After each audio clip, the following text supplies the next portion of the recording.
2 அணிகளா இருக்கிற மாதிரி 2 அணிகளா பாமக ராமதாஸ் அணி, அன்புமணி ராமதாஸ் அணி எல்லாம் 2 அணிகளா உள்ளதா அப்படின்னு நீங்க சொல்றீங்க, நாங்க சொல்லல. ஐயாவே என்ன சொல்றாரு, அவரு எனக்கு போட்டி தலைவர் நான் சொல்றாரு. ஏன் புள்ள இந்த மாதிரி ஒரு நிருபர் கேட்டார் கேள்வி, டாக்டர் அன்புமணி மீது நடவடிக்கை எடுக்கிறார். அதுக்கு என்ன சொன்னார் டாக்டர், நான் பெற்ற பிள்ளை, இது நான் உருவாக்கிய கட்சி, நான் பெற்ற பிள்ளையின் மீது நான் நடவடிக்கை எடுப்பேனா அப்படின்னு சொன்னாரா இல்லையா?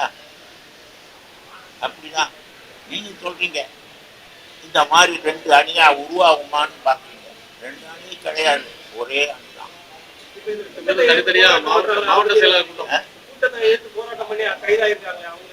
எங்க கைதாயிருக்காங்க? கூட்டத்துல கலந்துக்க வந்தவங்க கைது பண்ணிருக்காங்க. அப்படியா? இன்னொரு தரப்பினர் அவங்க வந்து நீங்க போகணும் சரி வராதுன்னு சொல்லிட்டு அவங்க மலைக்கு இழுத்து போட்டு கைது பண்ணிட்டாங்க. இது நடந்த நிகழ்வு, அது குறித்து ஏதாவது சொல்றீங்களா? அதை பத்தி ஒண்ணும் சொல்றது இல்லை. நாங்க நோட்டீஸ் அடிச்சு கூட்டம் போடுறோம்.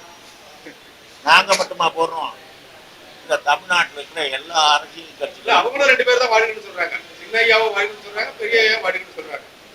அது எப்படி வேணாலும் சொல்லிட்டோம். எல்லா கட்சிகளும் நோட்டீஸ் எடுத்து கூட்டம் போடுறான். அவன் போலீஸ் பர்மிஷன் வாங்கி தான் கூட்டம் போடுறான். அதை போய் போடாதே அப்படின்னு சொல்ல முடியுமா? அப்படின்னு சொல்ல முடியுமா? அப்படி சொல்ல யாருக்கும் அதிகாரம் இல்லை. ஆர்.என். ரவிக்கு கூட அதிகாரம் இல்லை. அவங்க தரப்புல வந்து ஒரு லெட்டர் பேட்ல ஒரு இது டைப் பண்ணி, இது வந்து போலியான பொதுக்குழு, இந்த பொதுக்குழு நீங்க யாருன்னு கலந்துக்க வேண்டாம் அப்படின்னு சொல்லி கட்சிக்காரங்களுக்கு வந்து அவங்களே வந்து வாட்ஸ்அப்ல வந்து அதுதான் அவங்க கொடுத்துருக்கிறதா சொல்றீங்க. ஆனா எங்களுக்கு வந்து மாவட்ட செயலாளர் இதுதான். நீங்க தமிழ் மரவன் ஒரு மாவட்ட செயலாளர் சொல்லிட்டு இருக்காரு. மறந்துட்டார். தமிழ் மரவன் மறைந்து விட்டார், மாறிவிட்டார். ரவி தான் உதயமாகி இருக்கிறார். ரவின்னா யாரு? அதானா சந்திரன். ரவின்னா சந்திரன். சந்திரன் உதித்திருக்கிறார். பூம்புகார் மகளிர் மாநாடு சொல்லுங்க. பூம்புகார் மகளிர் மாநாடு நடைபெறுகிறது.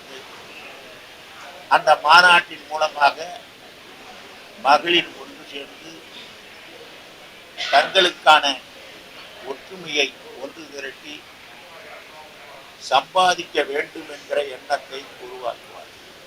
2 பேரும் அறிக்கை விடுறாங்க, மாறி மாறி அறிக்கை. தொண்டர்கள் வந்து குழப்பம் அடைஞ்சிருக்காங்க. அதனால கட்சிகள் அதெல்லாம் ஒன்றும் குழப்பம் கிடையாது. 2 பெரிய பத்திரிகையாளர்கள் போய் பரபரப்பு செய்தியே இல்லாம நாங்க தவிச்சுக்கிட்டு இருக்கோமே, எங்களுக்கு ஏதாவது வழிகாட்டுங்களேன்னு சொன்னதுனால அவர் ஒரு அறிக்கை விடுறார், இவர் ஒரு அறிக்கை விடுறார். உங்க பத்திரிகை விற்குது.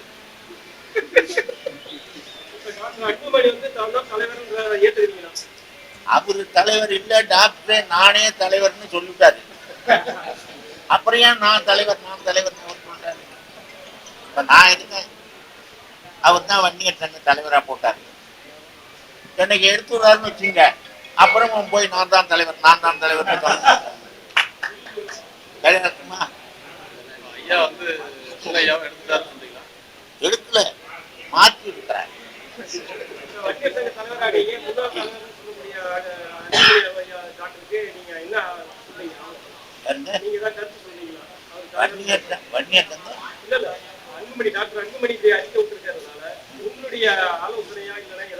நான் சொல்றேன், அப்பா உங்க அப்பா பேச்ச கேட்டு நட. உங்க அப்பா பேச்ச கேட்டுதான் தமிழ்நாட்டில் இருக்கிற எல்லாரும் நாங்க நடக்கிறோம். நீனும் அப்படியே நட, உனக்கு ஒரு பெரிய முக்கியத்துவம் கிடைக்கும். அவர் கொடுத்தாருல, மத்திய அமைச்சர் ஆக்குனாரு. இப்ப அடுத்தது அவரை முதலமைச்சர் ஆக்கணும்னு சொல்றாரு. அதை வாங்கிட்டு போயேன், முதலமைச்சரா வாங்கிட்டு போயேன். உன்னை யாரும் வேணாங்கிற? இதுல நாங்க யாராவது போட்டி போடுறோமா? உங்க பையனுக்கு கொடுக்காதீங்க, எங்களுக்கு கொடுங்கன்னு அவர் கேட்கிறோமா? அது இருந்துட்டு போகும். சொல்றோமா இல்லையா? அதனால அவரை நாங்க ஒன்றும் உடம்பு நீ எங்களோடு ஐயாவை வணங்கி ஏற்றுக்கொண்டால் உனக்குத்தான் முதலமைச்சர், உனக்குத்தான் இந்த தமிழ்நாடு.